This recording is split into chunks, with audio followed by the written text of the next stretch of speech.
Doctor Nepal Singh ji, देखिए चुनाव चल रहा है जी लगातार, आप भी घूम रहे हैं, आप भी डॉक्टर नेपाल जी आप भी देख रहे हैं। यहाँ दो तीन विषय बड़े अहम हो जाते हैं। एक समय था नेपाल सिंह जी कि जब नारे चलते थे और उन नारों पर चुनाव होते थे, और मेरे हिसाब से जो जनसभाएं थी वो तो बहुत कम ही होती थी। अधिकतर जो प्रत्याशी है वो डोर टू डोर कैंपेनिंग पर जोर देता था। लेकिन धीरे धीरे कर समय ने करवट बदली और अब सोशल मीडिया के ज़माने में बहुत सारी चीज़ें अलग ही हो गई। तो नारों की जगह अब अलग तरीके के मुद्दे आ गए। बहुत सारी चीज़ें इस बार ऐसी देखी कि चाहे पक्ष हो या विपक्ष हो, वो आक्रामकता में ज़्यादा रहा है। अगर आप देखें, चाहे किसी के भी भाषण आप देखेंगे तो उनके अंदर एक आक्रामकता ऐसी लगेगी कि ऐसा लगेगा कि जैसे कि एक आम आदमी का जो चुनाव होना चाहिए, जो आम आदमी की बात है, उसकी जगह केवल विशेष जो टिप्पणियां हैं, या विशेष में कहूंगा जातिगत जो टिप्पणियां बहुत ज्यादा हैं, उस तरीके के इस बार के चुनाव में नज़ारे देखने को मिल रहे हैं। चाहे आप बंगाल चले जाइए, बिहार चले जाइए, उत्तर प्रदेश चले जाइए, उत्तराखंड चले जाइए, कहीं भी चले जाइए। तो ये जो चुनावी पैटर्न चेंज हुआ है, ये भी क्या एक कारण हो सकता है कि जो जनता की जो उदासीनता है वोट ना डालने की, ये एक कारण ऐसा बन सकता है? या सोशल मीडिया का जो जमाना आया, बहुत ज़्यादा हाईटेक जो सेटअप हुआ, उससे हमारा और जो चुनाव के अंदर वोट प्रतिशत बढ़ना चाहिए था वो और कम होता जा रहा है? ऐसी चीज़ें हैं। और जो बदलते मुद्दे हैं, ये बहुत बड़ा अहम है। अगर आप इस बार देखें तो पहले चुनाव की मीटिंगें आप देखिए, जो फर्स्ट फेज था 19 तारीख का, उस दौरान तक जो बातें चली वो क्या थी, और चौथे चुनाव तक आते आते वो बातें सब दलों की क्या हो गई? जी देखिए संजय जी, मेरा इसमें थोड़ा सा ये मत है। आपने पहला मुद्दा उठाया कि हमारा मत प्रतिशत क्यों घट रहा है। यदि आप 2014 चुनाव देखें तो 2014 चुनाव जो था उसमें बेसिक मुद्दा जो था वो बदलाव का था। हाँ, एक बहुत बड़ा ये बड़ा था कि बहुत बड़ा भ्रष्टाचार देश में हो गया है, 2G घोटाला हो गया है, 3G घोटाला हो गया है, और एक बदलाव के लिए सब लोग तैयार हुए थे। वो बदलाव एक भारतीय जनता पार्टी नहीं था। जब आम आदमी पार्टी उसके थोड़े दिन बाद आ रही तो उसके लिए भी वही बदलाव था, यानी कि भारतीय जनता पार्टी को भी इग्नोर करके लोगों ने आम आदमी पार्टी को लेकर आए थे 3-4 महीने के बाद। इसमें वो एक राष्ट्रीय मुद्दा था कि हमको बदलाव चाहिए। वो बदलाव की लहर पूरे देश में थी और उसके हिसाब से वो मत प्रतिशत अपने आप बढ़ जाता है कि जब देश के अंदर एक लहर आती है। जब जेपी ने कोई आंदोलन किया था तब भी एक बदलाव की लहर थी, लोग अपने घर से निकल के आए थे, तब किसी को कोई अपील करने की जरूरत नहीं पड़ी थी। जब हम 2019 में आए तो भी एक राष्ट्र का मुद्दा जुड़ा, चाहे वो राष्ट्र की सिक्योरिटी का था, राष्ट्र हित का था, पुलवामा का था, जो भी था, वो उसको एक राष्ट्रीय मुद्दा बना। राष्ट्रीय मुद्दे पर कुछ लोग उसने उसको भारतीय जनता पार्टी ने बहुत अच्छी तरह लिया, और उसमें भी लोगों ने, क्योंकि कुछ विश्वसनीयता बनी थी 2014-2019 के बीच में, और उसमें राष्ट्रीय मुद्दा जोड़ा गया तो वो एक मुद्दा फिर आगे चला। लेकिन 2024 में आगे क्यों घटा, उसके 2-3 कारण हैं। पहली बात, भारतीय जनता पार्टी हो या कांग्रेस हो, कोई राष्ट्रीय मुद्दा नहीं दे पाई। क्षेत्रीय मुद्दे तो बहुत थे, बंगाल का मुद्दा था, मणिपुर का मुद्दा था, जाति का मुद्दा था, आरक्षण का मुद्दा था, लेकिन वो मुद्दा कोई एक राष्ट्रीय मुद्दा नहीं था दोनों पार्टी के पास किसी में भी। एक तो यहाँ कन्फ्यूजन था बहुत। एक दूसरा, यदि आप पहले देखें, पहले जो चुनाव में था, पहले राजनीतिक स्थिरता होती थी, बड़े स्टालवार्ट होते थे, वो लोग आएंगे तो आएंगे ही, इनको टिकट मिलेगा ही, उनके कार्यकर्ता होते थे, उनकी पूरी एक सिग्नल चेन बनती थी। आप कितना भी मुद्दे को समाज सोशल मीडिया के टूल से उठा लीजिए, लेकिन उस मुद्दे को रोजाना चर्चा, चाहे वो पार्क में करे या चाय की दुकान पे करे या गांव की पंचायत में करे, वो कार्यकर्ता करता था।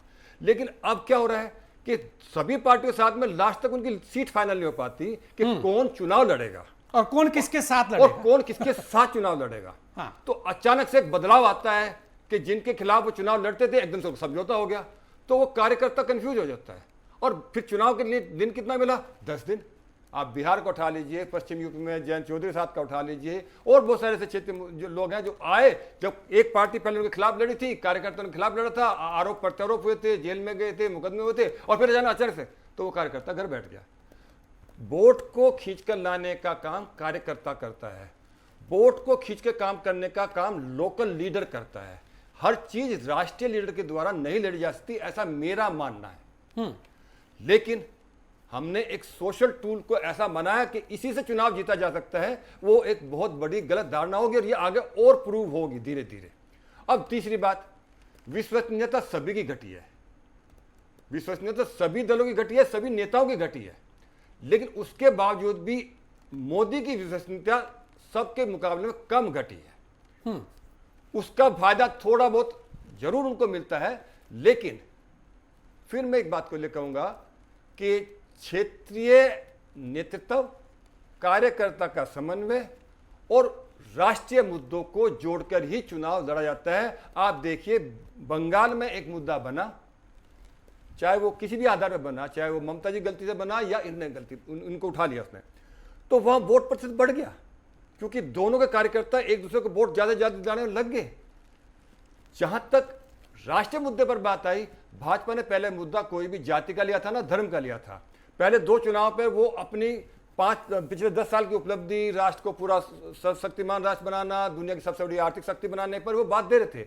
लेकिन जब पहले 2 चुनाव निकले और वो चीज नहीं चली, वो उनका सौभाग्य कह लीजिए या दूसरी पार्टी के, कि मुद्दे खुद दूसरी पार्टियां देने शुरू कर लगी। किसने कहा हम धर्म पर आरक्षण दे देंगे, किसने कहा कि हम आपकी संपत्ति दूसरों को दे देंगे, किसने कहा कि ये हो जाएगा, और वो मुद्दे लेते रह गए और भाजपा ने उस पर उसी मुद्दे को उठाया और उसी को कन्वर्ट करना शुरू कर दिया अपनी अपनी लोकल विंग्स के द्वारा। ऐसे मुद्दे बहुत सारे जनरेट हो गए और वो चुनाव जो था वो कहीं आरक्षण पर आ गया, कहीं जाति पर आ गया, कहीं फिर पुनः धर्म पर आ गया, जो भी कहा। तो इसमें यूथ कंफ्यूज हो जाता है और जैसे यूथ कंफ्यूज होता है उसका एक्साइटमेंट कम हो जाता है। यूथ को एक सीधी दिशा दोगे, वो थोड़ा सा ज़्यादा एग्रेसिव होता है, उसको सीधी दिशा चाहिए। फिर सोचते हैं तो सब एक जैसे हैं, वो अपना आराम से फिर कहीं अपना पिकनिक पर चला जाता है, कहीं घूमने चला जाता है। जो मेरा अनुभव है वहाँ पर, जो बाकी वोटर्स होता है उसका एक बहुत कन्फाइंड वो होता है कि मुझे इसको कांग्रेस के साथ जाना, इसको इसके साथ जाना, उसको उसके साथ जाना। वो वोटर कहीं ज़्यादा बदलते नहीं है, 5-10% का वेरिएशन होता है। लेकिन जो लीडरशिप में बदलाव हुआ, भाजपा में भी 5 में 3 लोग बाहर से आए, कांग्रेस में 5 में से 4 बाहर से आए, सपा में जिसको कहीं नहीं मिला वो कहीं और चला जाता है, किसी को नहीं मिला तो बसपा में चला जाता है। तो उससे कंफ्यूजन मतलब आपको लगता है कि कल तक तुम विरोध कर रहे थे और आज वोट डालने के लिए इनके लिए चलेंगे। उससे जो विड्रॉल हुआ, एक नेता के साथ कार्यकर्ता जुड़ता है, कार्यकर्ता के साथ वोटर भी जुड़ते हैं, एक वोटर के साथ, एक कार्यकर्ता के साथ 10-5 वोटर जुड़ते हैं, 10-5 वोटर के साथ 10-5 परिवार जुड़ते हैं। तो उनमें सब में ही उत्साह कम हो गया। विरोध नहीं है लेकिन उत्साह नहीं है और कंफ्यूजन है कि दें तो फिर किसको दें। सबके पास वही एक बात आ गई लास्ट में आके कि हम आरक्षण देंगे कि नहीं देंगे। यूथ आरक्षण में ज्यादा इंटरेस्ट नहीं रखता है, यूथ रोजगार में बात करता है। दूसरे नेता कहते हैं हम इतने रोजगार दे देंगे, लेकिन जहां उनकी साथ सरकार बनी उन्हें कोई रोजगार नहीं दिया। उन्होंने कहा हम एमएसपी लागू कर देंगे, पंजाब में आज तक एमएसपी लागू नहीं हुई, बेंगलोर में आज तक एमएसपी लागू नहीं। तो लोगों की विश्वसनीयता भी कम होगी, तो जाएं कहां। और जहां तक विपिन जी बात कर रहे थे, आप बात करते हैं, मैं इस बात से सहमत नहीं करता हूं, क्योंकि एक लोकतंत्र है, दुनिया का सबसे बड़ा लोकतंत्र है। यहां आप किसी जबरदस्ती वोट नहीं डलवा सकते कि हमको ऐसा नियम बना दे कि आप नहीं डालेंगे तो आपको इतनी पेनल्टी कर देंगे। मान लिया आप ऐसा लागू भी करते हैं तो वो लोकतंत्र की विचारधारा के खिलाफ भी है और उसको जो वोट डालेगा वो हो सकता है सारी नोटों में डाल दे, फिर तो वो और खतरनाक है देश के लिए। नहीं, उत्साह कुछ तो ऐसा किया जाए जो लोगों उत्साह नेतृत्व करता है, उत्साह राष्ट्रीय मुद्दे करते हैं, समस्याओं से जुड़े हुए मुद्दे करते हैं। न किसी पार्टी के पास मुद्दा है और न किसी पार्टी के पास क्षेत्रीय नेतृत्व है। जब तक क्षेत्रीय नेतृत्व नहीं बनेगा तब तक लोग उत्साहित होकर नहीं जाएंगे। ये एक बड़ी चीज है। क्षेत्रीय नेतृत्व नहीं है, सब लोग राष्ट्रीय नेतृत्व पे बात कर रहे हैं, चाहे वो कांग्रेस है, चाहे वो सपा है, चाहे वो बसपा है। एक एक लीडर है, एक एक परिवार है या एक बड़ा लीडर है, राष्ट्रीय क्षेत्रीय लीडर नहीं है।